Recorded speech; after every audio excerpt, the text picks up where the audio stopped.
Santa María, esta persona se postulará en las próximas elecciones. Nació en una comunidad rural del departamento de La Paz. Ha ocupado varios cargos y lo ha hecho muy bien. Ahora está estudiando y tiene muchas ganas de trabajar por su pueblo. ¿Votarías por esta persona? Claro, necesitamos a alguien así en nuestra comunidad para que trabaje por nosotros, por el pueblo, por el país y por nuestra Bolivia y por toda la sociedad. ¿Cómo te imaginas a esta persona? Un hombre tal vez mayor, más o menos de unos 50 años. Mira, esta es la persona.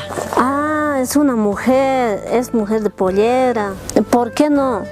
Nosotros también podemos trabajar por la sociedad de nuestro país. Las mujeres somos capaces y podemos trabajar. ¿Todavía crees que es buena opción? Claro, no sé por qué me he imaginado que era un hombre. Existen muchos prejuicios sobre la validez de una mujer como candidata. Infórmate bien. Vota por las cualidades y propuestas de una persona. Que no te detenga el género. Porque a mayor equidad y paridad, mejor democracia. Es un mensaje del Centro de Desarrollo Integral de la Mujer Aymara, AMUICA, SEDIMA.